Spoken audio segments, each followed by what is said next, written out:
Hello and welcome everyone. This is Walaa Samir, and today we will continue what we have just started in our first session. We were talking about some teaching approaches, and we were to discuss the following approaches. We started with the PPP, and we said that it's an abbreviation for Presentation Practice Production. TBL, which is task-based learning. TTT, which is test, teach, test. TPR, which is total physical response. LA, which is the lexical approach. And GD, which is the guided discovery. And today, inshallah, we will cover them all, inshallah. We started with the PPP model, and we said that it's the first P is for presentation, the second is for practice, and the third is for production. And we talked about the steps for each abbreviation, and we have like a sort of assignment. You remember? As for this part, does it go with the production or presentation or the practice? What do you think? Have you thought about it? Production. Okay, thank you. What about this one?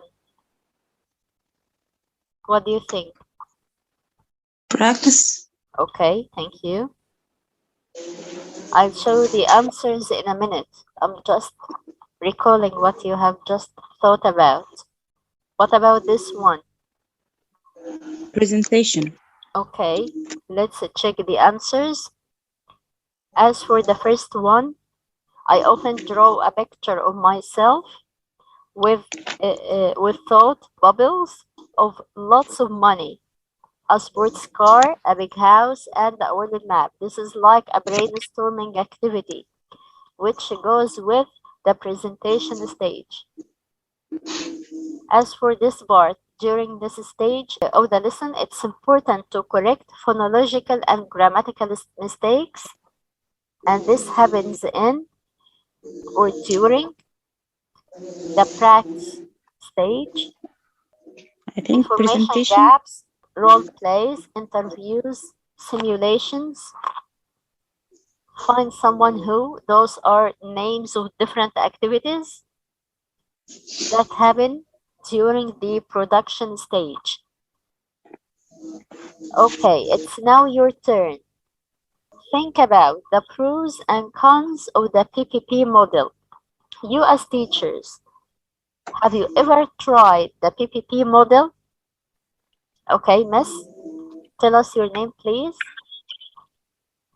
My name is Nagla Abdullah. Welcome, Miss Nagla. Okay, tell us your experience about it. It's very good for big or for large classes because it's easy to provide especially grammatical rules. Thank you. Yes, totally right. What else? Okay, do you have or do you think there are some drawbacks for this model? Yes. Like what? Yes. For me, I prefer to have a context before I give them the grammatical rules. Yes, it's a the nice context works better. Yes, thank you so much. Now it's your turn to think about the pros and cons of the PPP model. We have certain statements and we need to match them with the benefits or the drawbacks. Benefits. Okay. It's easy approach for new teachers to grasp. Okay, thank you. What else? Drawbacks. Teachers lead, not learners centered. Okay. Because the teacher organized everything in this approach. Thank you so much, Mr. Muhammad. Okay, as he said, an easy approach for new teachers to grasp if you are new in the field of teaching. Language structures tend to be isolated and unnatural, and this is the point that Miss Nagla talked about, that she wants to teach the grammatical points in context, not isolated, which isn't provided in this model.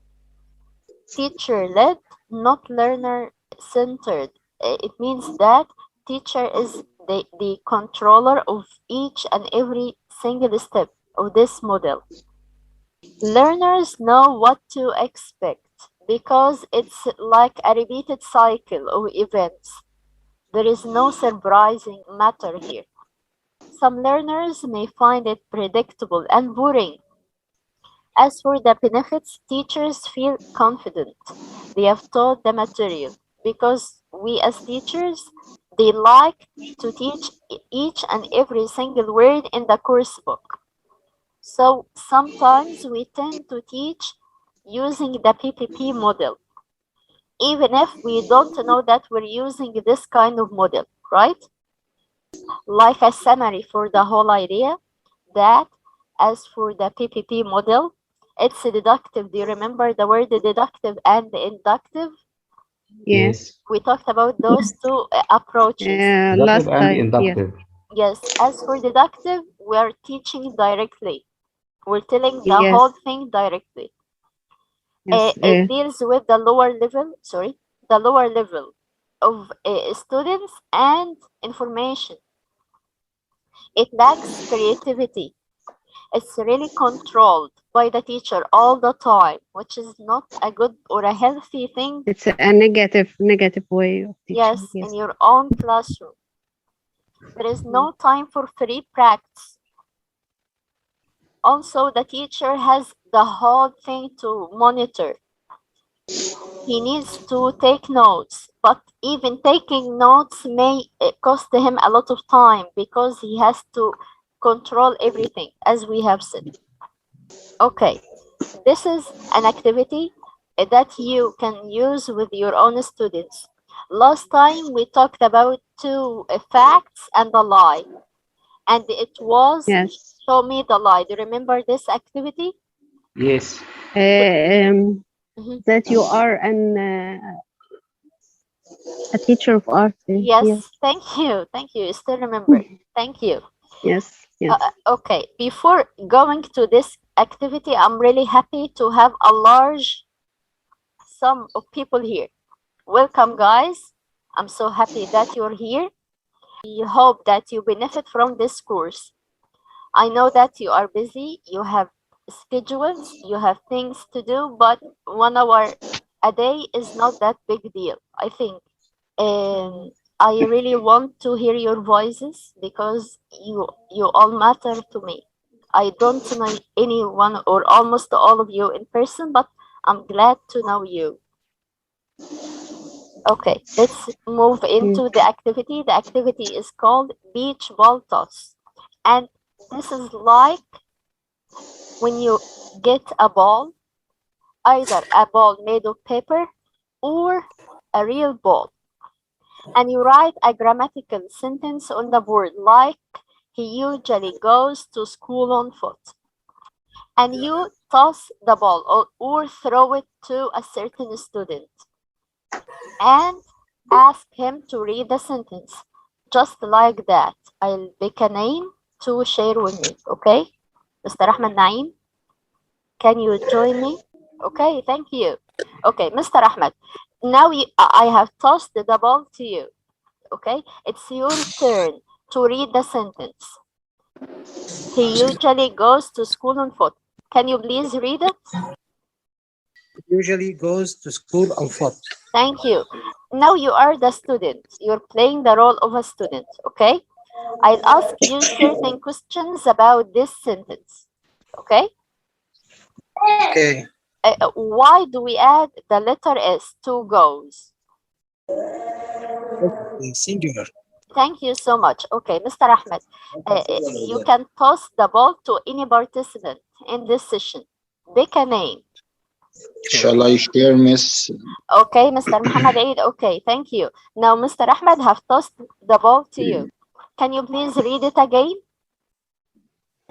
He usually goes to school on foot. Thank you.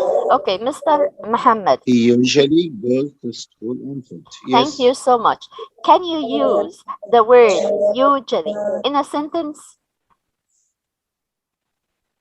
I usually go up early. Thank you so much. Why didn't you add the verb, the letter S? The word usually in a sentence, I usually get up early. Thank you. As for get, why haven't you added S? I use the pronoun I. Okay. And I is a first person singular. For the first person singular, we don't add letter S to the verb. Thank you so much. So here I'm modeling the activity to you because you can transmit it or apply it in your own classroom. And this kind of activity can be used either in the review or in the wrapping up by the end of your class to check their understanding for a certain grammatical point. Our second approach is the TBL, and the TBL stands for task-based learning. Have you ever heard about it before? Yes. Okay. Task-based learning. Yes, from the title, we're focusing on what? What's the main focus here? I think we are going to focus on the tasks. Thank you so much, Mr. Muhammad. Yes, the task, as well as the students, because they are the ones to apply or to do the task. Thank you. And as for the task-based learning, we have certain stages. The first one is the pre-task, in which we as teachers introduce the topic and the task. It could be like the third year exam when they asked the students to write about a famous person. It was a lengthy paragraph, right? So this is the topic or the task. We can use it in writing activities. And we are here. How would we start this kind of tasks? What do you think? What are your opinions? Shall I talk? Yes, sure, Miss. Miss Nagla. Welcome, Miss Nagla. Go on. I think for this stage, it's good to use like a video to lead in the lesson. Thank you. Then we can use a photo of or some realia related to the lesson to introduce a general idea for it. Excellent. Thank you so much. And you can brainstorm the students' ideas. Yes. Thank you so much. As for the second stage, it's the task cycle, which is the task itself, and planning, and then report. In this part, as for the task cycle, we are here after the task. We have already taught or told the students that we're gonna talk about or write about the famous person or character. The students here need to sit together in groups and plan what would they write about. After finishing their notes, they would report. Report means to present some of their work.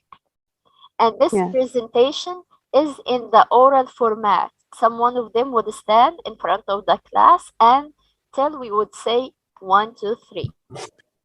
After that, we have the language focus, which is analysis and practice. And here comes the role of the teacher. While the students are in the task cycle, they are planning, we as teachers are to monitor everything, to watch out what they are doing. Are they talking about the task? Are they still on task or off it? And if they are off the task or talking about something that is not related to the task, we need to tell them, you have time and you're running out of time. Please focus on your own task. During the language focus, We as teachers are to sit down and take notes on the most important mistakes as for vocab and the grammatical mistakes, to discuss it with them later on during their grammar lesson.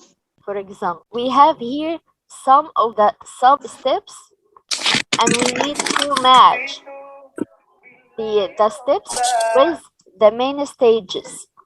Who would like to share with me? Shall I I pick? think pre-task, teachers provide any relevant feedback and focus on language. Okay, thank you, Mr. Muhammad. We will see the answers in a minute. What about the task cycle? Learners began to prepare the task or prepare a task. Okay. Any other ideas? Miss Shadia, you want to add something? Prepare a task, learners prepare a story. Okay. As for the planning part, Preparing, learners identify what happened and the rules of the characters. Okay. In planning. I'm sorry, your name, please? Miss Shadia. Thank you. Yes, go on, Miss Shadia. What about the report part? The report is the presentation stage. I think spokesman presents their stories. Spokesman presents their stories. Yes, well done, you all. As for the language focus and feedback, from the title itself, feedback comes by the very beginning or by the end? By the end. Yes, by the end. Yes, thank you. Content feedback and focuses on language. Thank you so much. Excellent. Okay, let's check your answers. As for the pre-task, we talk about the story or the topic. As for the task itself, learners prepare a story, as Ms. Shadia said. Thank you. As for the planning, learners identify what happened and the roles of the characters. Report, as you all agreed on, spokesmen present their stories. Finally, as for the feedback, teacher provides any relevant feedback and focuses on language, as for vocab and grammar. This is again the cycle and how things go. You can find it, the PDF, the book that you have. What do you think are the pros and cons of the TBL model? What do you think? First of all, have any one of you tried the TBL model before? As mentioned here, TBL has been described as PPP. Task planning report. Do you remember the PPP? They stand for what? Presentation, brackets, production. Production. Thank you. Production, yes. There are 3 main stages, but the language focus comes at the end. We are not after the grammatical points. We're after the fluency. The main focus is on the task cycle, which is task, planning, and reporting, rather than the target language, which is the grammatical points. Yes, we have here 2 points. The first one, it takes a long time, and learners may not have enough language knowledge. This goes with a good thing or a drawback. What do you think? Drawback. Thank you. I think it goes with drawback. It's a drawback. Well done. That it draws on learners' knowledge and language, uses authentic language, and is a bottom-up approach. Authentic language means? Do you have a clue? Fluency.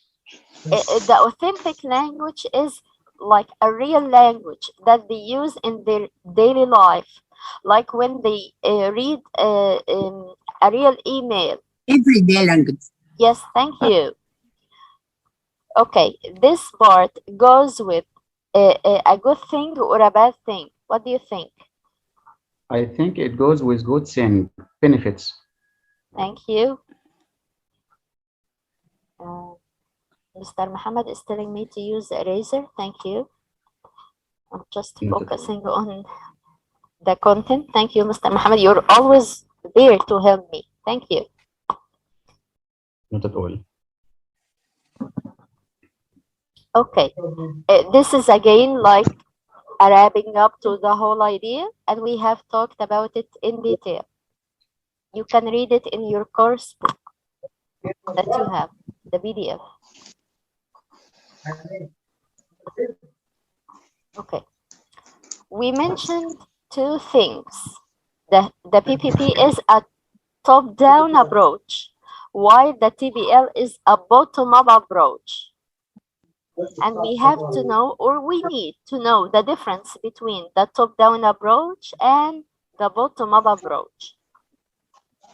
As for the top-down teaching, means or involves starting with the big abstract concept and working down to specific details, which we start with the whole thing, which is writing about a famous person. And finally, we went down to identify the mistakes. This is a top-down teaching. As for the bottom-up teaching, it starts with the small details like vocab words or the step-by-step process of solving an algorithm. This is in math. As the students master these skills, the teacher broadens the scope.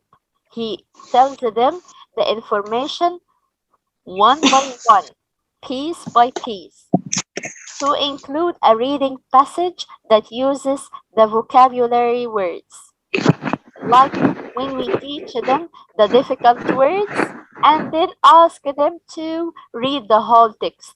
This is a bottom-up teaching. Okay? Okay. Okay. The next one is test, teach, test. Have you used it before? Yes. Miss whom? Who Hello, used it? Miss. I'm Miss Hello, Miss Nagla. Walaa. Yes. Hello, Miss Walaa. Yes, hello, No. Mister. I'm Mr. Muhammad Sami. I'm so sorry for lating because I No, have a difficulty to be connected with you. you're most welcome. You're just on time, no problem at You all. are welcome. You are welcome, Miss. Thank you. Go ahead. I'm listening. Go ahead. Okay. I'm listening. Okay, Miss Nagla, you were talking about, you have heard about this expression or approach, test, teach, test, right? Yes. Yes. Okay, what is it about? It means if, first of all, to you, after the lead-in to the new lesson, I use the text. It may be listening or reading text. Then the students, after the students exposed to the new language, I ask them to know their background about it. After that, I can introduce the new language, whether it's a vocab or grammar. Okay. In this, yes, it has a pre-exam or a pre-test to check their understanding. Okay, thank you so much. You're really I helpful. think it is giving a test for some kinds of exercise to test the student. Then I focus on the problems that they have faced. Okay, thank you. You have a point. Any other additions? I think I can use it during warm-up. Some kind of test relating to the material that I will teach. Okay. Then I'll teach. Then I'll give them a real test about the material. Okay. Can I add something? Yes, sure. Miss Hannah. Welcome, Miss Hannah. Sure. Test, teach, test means that I give children a task and they try to answer it without the help of me or the teacher. Okay, thank you. All your answers are related to the topic. Thank you so much. You are really helpful and you are so knowledgeable. And as you can see here, this is an abstract from our resource book. And we are asked to, as teachers, we are asked to hand out the language course forms and ask the learners in pairs to make questions and do a role play asking for information. It means that this is an authentic text. We are to hand it to the students and ask them to work in pairs. And while working, they are to make or form questions and answer those questions about this authentic text. For example, they can ask questions or form questions like, what's your surname? Because this is like an application form for a certain course. It's Best Language School. This is the name of the school. And here, as you can see, we have, or the students are asked to write their surnames, their names, date of birth, and the other data. Can any of you think of other questions that we can ask about this text as learners? Let me help you. As for the phone number, I can ask my fellow or my peer, what's your telephone number or what's your phone number? And he will give me the answer in a short form. I can even ask him, what are the suitable times for you to take this course? And he will pick up any timing here. Can any of you think of a third question about this form? If you want to ask about the address, what would the question be? What's your address? Thank you. Thank you so much. So it's... Or where do you live? Yes, thank you. What's your nationality? Yes, thank you. They are like WH questions or yes, no questions. You can use both. And we can apply the same task with our students. And if we think for a second time about this form, we're here not giving the students the information. We're asking them, we're testing them first. Okay, what's the skill we are testing them about here? Speaking. Okay, and what else? As for the grammatical part. How to form a question. Thank you so much. Thank you, excellent. Thank you. After we ask the students to work in pairs and form questions and answer them, the learners have difficulties doing the task. And this happens in all classes because our classes are with mixed abilities students, right? The teacher notes the language problems and after the activity models and drills the correct questions because there are some common mistakes that we as teachers face every year with certain questions, certain activities, right? After me as a teacher have corrected the piece of information that the students have mistaken, I can do drills. I can ask them to repeat the question that they have mostly mistaken while forming it. I can drill it more. And the teacher asks the learners to make their own language course form. It means that you are now the teacher and this form is yours. It's your turn to think about more questions, about more details that aren't included in this form. Let's go back to the form again and please think out of the box of a question that is not included in this form. Can any of you think about a single question out of the box, out of this form?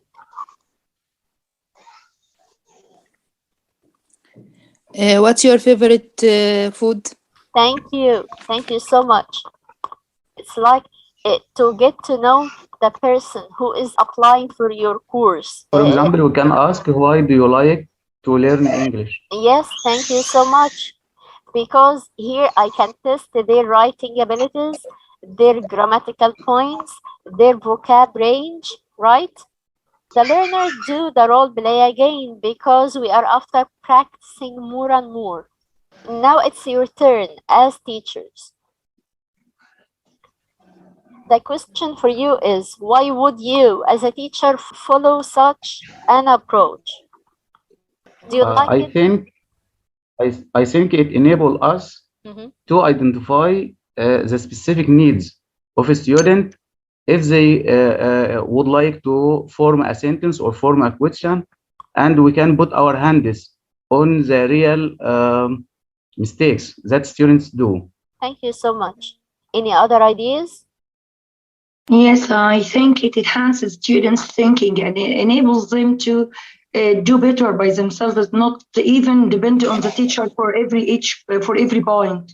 Thank you so much. Second question is, what would happen in these situations? The first one is, during the first role play, all the learners show that they know the language and they do the role play very well.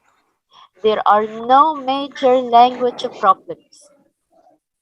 What would happen at such a situation? Again, please. If the students have mastered the skill and they did the role playing really well, there are no mistakes, what would you do? In this case, I can change the text or change the situation to give them a more specific question. Thank you so much. You are to move to the higher level of the language. Thank you. As for the second situation, during the first role play, about half of the learners have difficulties. What would you do? Mr. Muhammad, yes? Mr. Muhammad Eid? I think students, we can give them a bit more or a little more difficult passage or text. You're talking about the first situation, right? If they did the first text well, I give them a bit difficult one. Give more practice. Totally agree with you, for sure. What about the second one? Half of them have difficulties. What would you do? I can ask them I to can't work hear in you pairs well. and divide the class. Give them I think it's the internet. Gives them more practice. Yes, Miss Shadia, I think. I think it's important to give them more practice. Yes, thank you. Because we have spotted to master the skill, so they need more practice. Yes, thank you. Excellent. Because we have spotted the mistakes or the problem, we need to solve it. Thank you so much. Really experienced people. Thank you. Here it says, why would the teacher follow this approach? Because to find out what the learners know or can remember, as Mr. Muhammad Surur said, this is a good review strategy and is useful when preparing for an assessment or end of unit review. The teacher sets a task for learners to complete in class. This could be a freer practice activity because it's not a course book context, it's like an authentic one. Semi-controlled or controlled. The teacher monitors to observe whether learners are using the correct language or not. He is taking notes. During feedback, learners check each other's work. This encourages peer teaching. Have you ever tried the peer teaching technique? Peer teaching. Yes. In which two students are to switch their notes together and spot the mistakes and correct for each other. Have you ever tried this technique or not? Yes. Okay. And of course, the students at this age and at this level are willing to find the smallest mistakes in their peers' notes, right? They are really observant at this point. As you said, if the students mastered the whole thing, if some or half of the learners perform well, the teacher will encourage peer teaching and communication to speak, to practice, by asking those who did well to teach those who did less well. again, peer teaching. This creates a sense of collaboration. They cooperate together and has a good communicative value because I know better than you and I can help you. So we can share the knowledge together. We have here the approach of the lexical approach. What does it mean, lexical? Lexical stands for grammar or vocab? What do you think? I think it focuses on vocab. Yes, vocab. Thank you.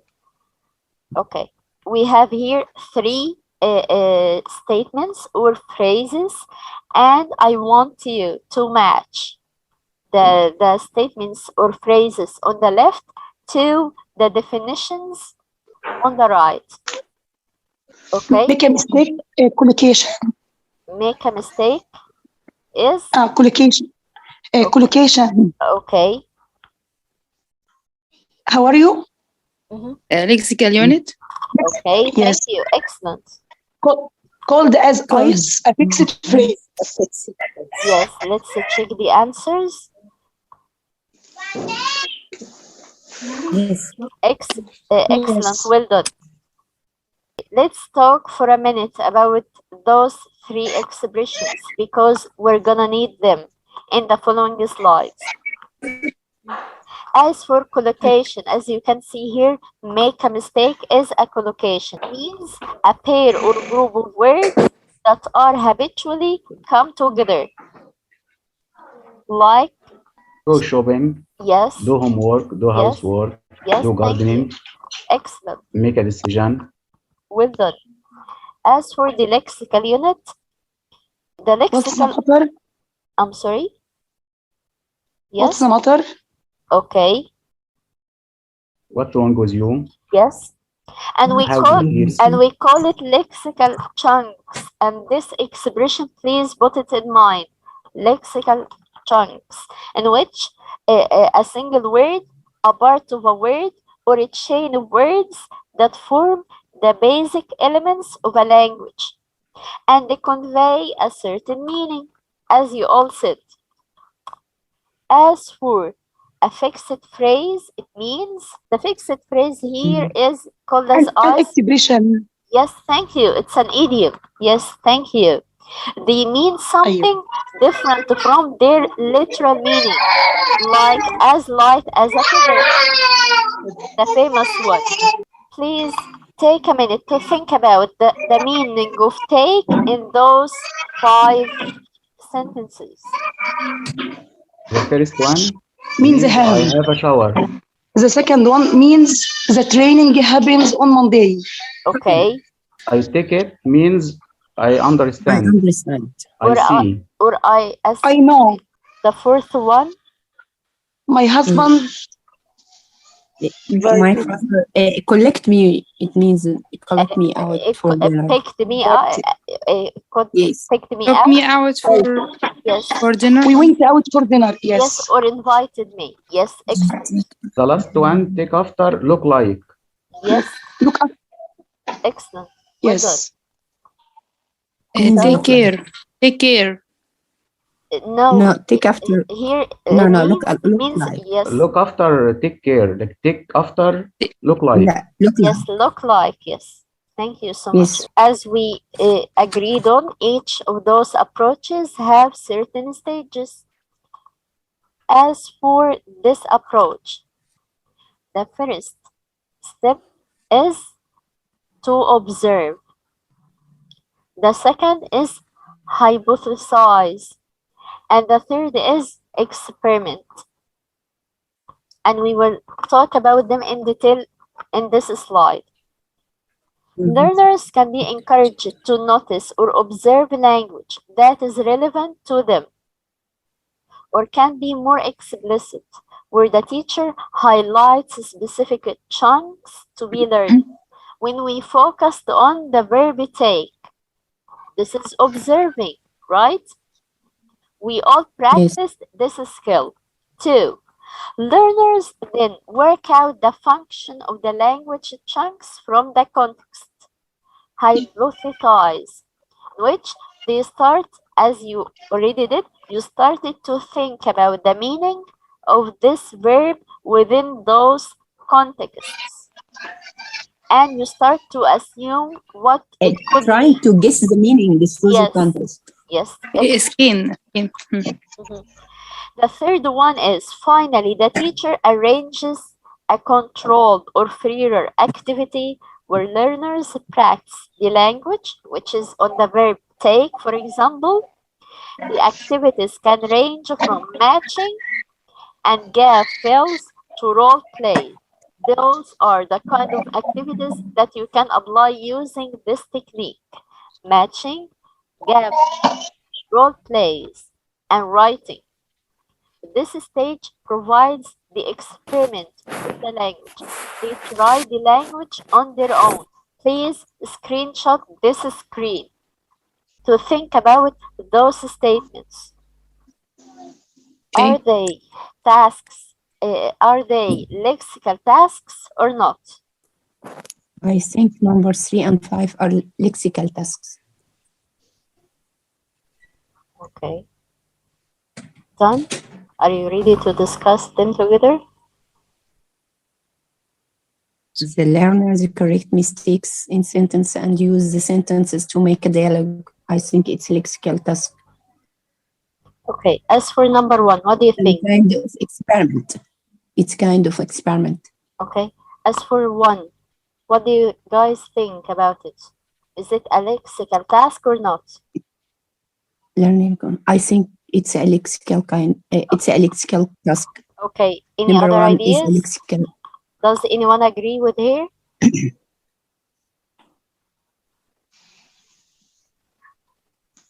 دي هتبقى Number 1. lexical.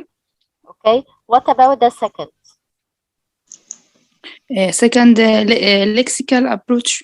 Okay. Any other ideas? Okay. What about the third? I think all of them are lexical tasks. I'm certain of 3 and 5. 3 and 5 I'm are certain what? of 3 and 5. 3 and 5 are lexical tasks. دي في الاكسبيرمنت وكل ده تبع اللكسيكال. أيوة, it's experiment. أيوة. Okay. So you think 3 is again lexical. What about 4? All of them. Okay, we will talk about them in detail in a minute. I want to hear your opinions. What about number 4? 4 اللي هو experiment اللي هو gap matching writing هتبقى تبع برضو اللكسيكال. All of them are lexical tasks. Okay. Does anyone have any other idea? I'm not sure about the number 4 and number 6. Okay. I think they are not lexical tasks. Okay. Here are the answers.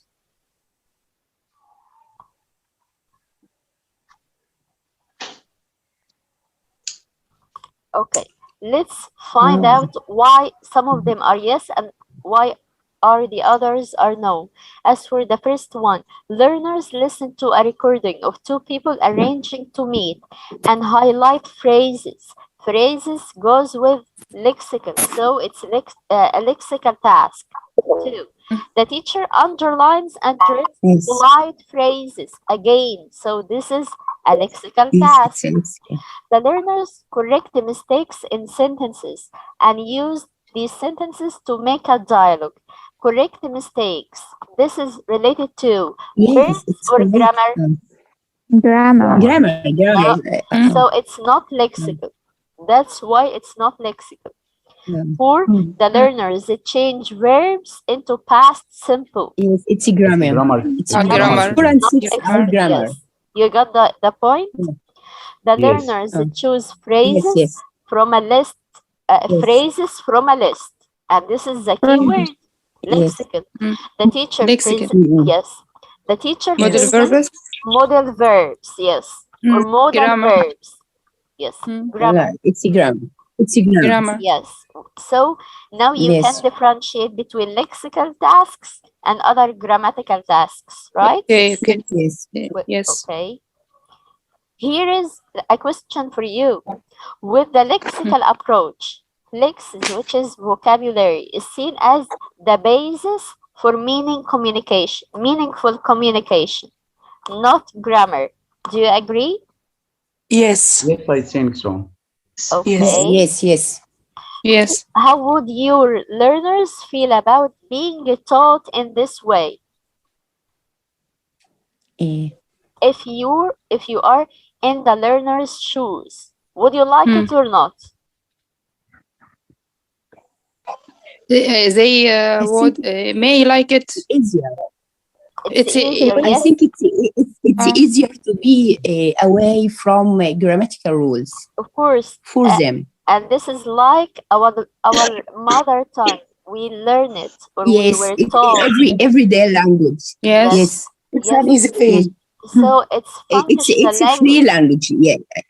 You know, it's a free language. And functional as well, you know? Yes. Because they use it for a certain purpose, away from the grammatical points. Yes, I think most of them will like it. Yes, sure. It's easier for them. Yes, sure. We have not complicated. Yeah. I think they will enjoy it. Yes, sure, because and makes them confident to speak freely, away of grammatical rules. They wouldn't feel that they are under the microscope to spot their mistakes. Yes. Okay. As for the total physical response, I think it's a widely known one, and we all like it. But it's mostly used with young learners, or do you think it could be used with elder? I think younger learners. Yeah, younger. Yeah, because they like moving, they can't sit still. Gesture, facial expressions. Okay, we will find out. It's been benefit with younger. Okay, I need you to put in mind, as long as it's mentioned here in the previous stage, it means that we can use it in our classroom. In both, you know, will be enjoyable for them. Yes. So try to put it in mind. It's more benefit. It's more benefit with young students. I read the statements because it's really hard for you to read it. And you are to tell me, do you agree or not agree or disagree on them? The first one is TPR means total physical response. Agree. Yes, agree. Yes, I agree. Agree. Okay, we still have like 3 minutes, and if we're out of time, please, please, we will come to a third time. I'm really sorry, but the content is really fun today, I think, right? For another 10 minutes. Because you are professional. Thank you so much. My honor. The TPR approach was developed as a result of watching smaller children learn their first language. Do you think the TPR comes from the idea that the young learners will watch it playing, and then some scientists thought about applying it in teaching? Yes, I agree.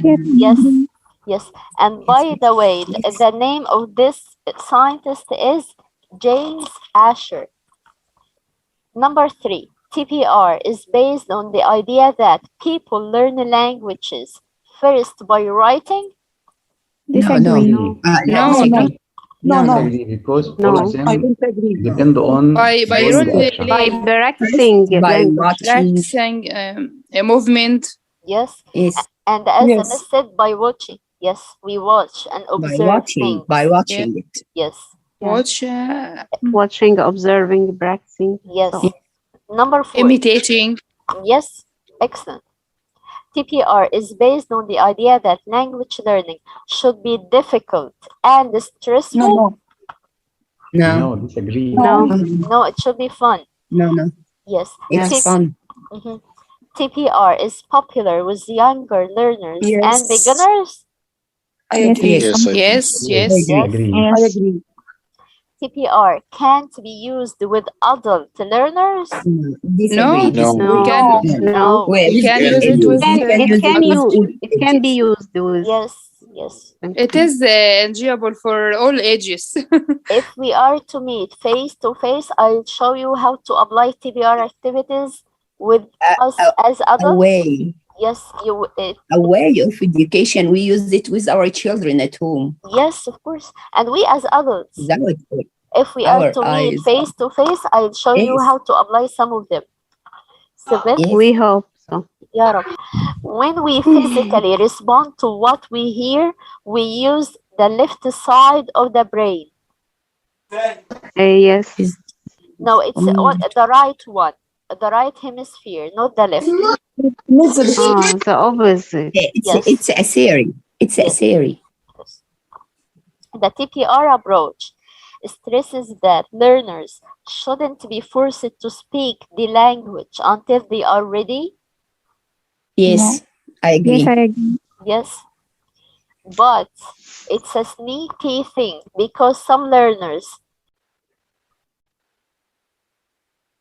Okay, we were talking about point number 8, in which we shouldn't stress young learners to speak until they are ready, which is a sneaky point because some young learners can speak, but they prefer to stay silent. So sometimes we need to encourage them and urge them and even try to make it like a game with them to speak. It's for their own sake. Yes. Number 9. Lessons in TPR are organized around verbs, and teachers give commands based on the verbs and vocabulary to be learned in that lesson. The main focus is on vocab and action verbs in TPR. Do you think so? Yes, I think so. Yes, I think so. Yes, sure. Grammar is learned inductively. It's not taught. Grammar? Yes. Yes, I think so. Yes, I think so. Sure. TPR is mostly used with other approaches and is most often used for introducing new vocabulary. Yes. Yes. It helps other approaches, right? Okay. In a TPR lesson, there are no materials or books. I disagree. Again? In TPR lessons, no we don't materials? need materials or books. I don't think so. What do you think? Okay, if we don't have a book, what's the course we're teaching? You know? So we always need books. We always need course books. No. We disagree. Yes. It doesn't happen. No. Yes. Okay. We use this method to simplify what is in the book. Of course, and we need like a guide for us. Pictures. Yes. Okay. As for you, it's your turn now. Do you use TPR with your learners? Yes. Sometimes. Yes. Sometimes we use it. Do you think TPR is a useful approach in your context, and why? Yes, it's enjoyable. Yes, it's enjoyable for the students to simplify the material. It encourages them to express their ideas. Themselves, yes. I think especially for students who are visual and like to imitate anything by themselves. Yes, thank you. The next approach is the guided discovery, and we usually hear about this approach and relate it to science, right? Yes. But we can use it in our own classes in English. We have here a reading text. I'll ask the question and read the text, because it's somehow hard for you to read. The first question is this a deductive or inductive approach? And the text says, guided discovery is an inductive approach. The teacher provides I think it's an inductive. Yes, the teacher provides examples of a language item and helps the learners find the rules themselves. So as you said, it's inductive. By themselves, yes. Yes. Sorry. Why is this an important approach? The text It's important because learners find the rules themselves. Yes. So it will be better for them. Yes. And as the text says here, it's a positive for them, yes. Yes, thank you. Nice point. Because it encourages learner participation to take part in the learning process. Independence. Communicative learning. Yes, of course. And critical thinking skills. Okay. Yes, and self-learning. Yes. Why can the learners remember the rules? What's your Because they discover it by themselves. Excellent. Thank you. Learners make personal connections to the language, which makes the language rules more memorable. More easier and memorable for them, yes. Yes. Why don't some learners like this approach? What do you think? Some of them are very shy to speak because or to it's more complicated. Okay, shy. Not all the students can use Some of them are weak. Yes. Okay. Yes. And as we know, there are many kinds of learners. It can't be used with lower learners. Yes, of course. It needs tutors. Yes. Some students are afraid of making mistakes. Yes, of course. It encourages weak students to speak more. Yes, like us here, some of us aren't willing to speak up because they are worried that we would judge their pronunciation, for example, which wouldn't happen because we are here on the same field. We're all on the same level. Some learners because they don't feel shy of making mistakes. Yes. Those are the people who are participating, but others are really shy to participate, although they are teachers, you know. We're teachers, we're talking to strangers all the day long, but we're not willing to participate as teachers together, you know. Some learners don't like... Teachers here are not controllers. Okay, yes. Here are not controllers, so students became afraid and worried. So you're talking about the learning environment itself. It could affect the students' attitude towards the class and the language and the learning process, right? I think it's the teacher's role to motivate students and encourage them before the lesson and help them to participate and share together. This may help. Yes, sure. Some learners... It depends on the type of learner. There are so many kinds of learner. We have some people who would like to write, some people to read, some people to see, some people to do. So there are very different kinds of learners. Yes, as you said before, variety, yes, yes, there is a variety of learning styles for learners, which is a fact. The text here says some learners don't like this approach because the teacher doesn't present the rules. In all our classes, we still have this mentality. Some students need the rule. We have here the stages. The deductive way, yes. Yes, all the time. We have here the stages of the guided discovery. Yes. We have here the stages of guided discovery. Would you please read it silently and try to guess which of them goes first, second, third and fourth. ليه آخر واحدة هي الأول. Yes, the last one is the first one. Okay. Then number two, the teacher creates account. Number one, دي the teacher creates a context. Okay. Meaning of the language. So number one is the second one. Do you agree on that? Yes. Yes. Yes. Of course, it's the first one because we are here after discovery, right? The teacher.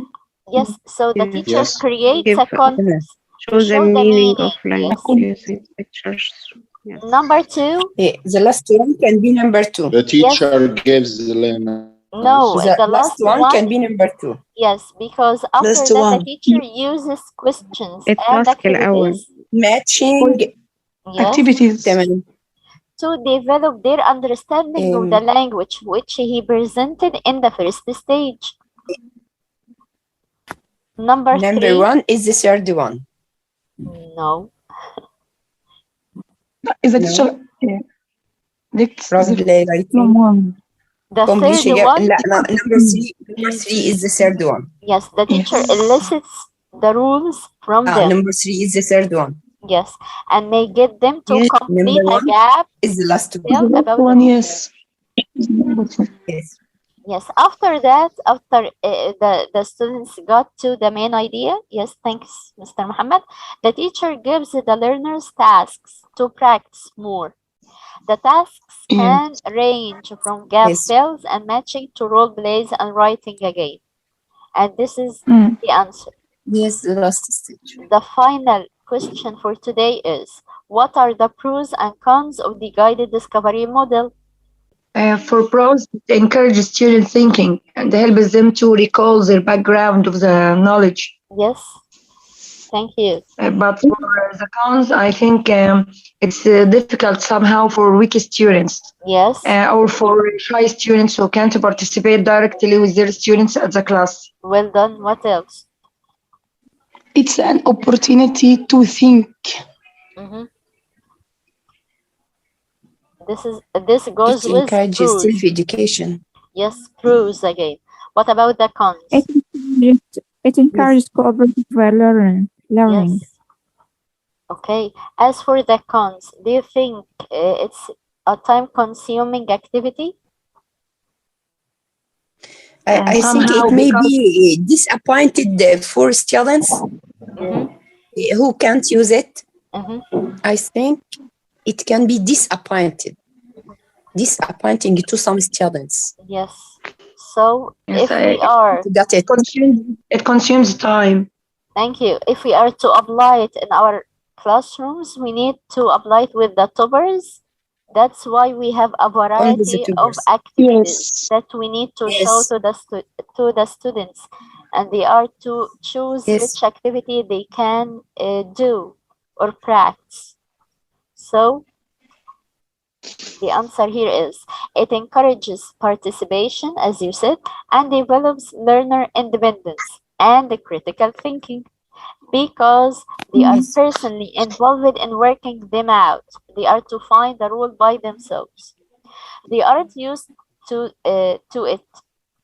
It's a new approach, as this is a non-traditional way of doing things.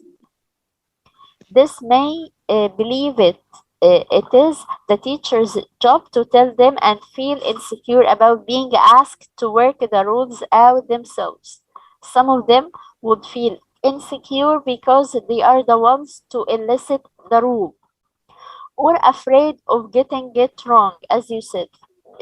They are afraid of making mistakes in general. Okay, this is the end of our session for today. I hope that you enjoyed your time and you have some kind of good information with me. I'm really pleased to have you all here with me.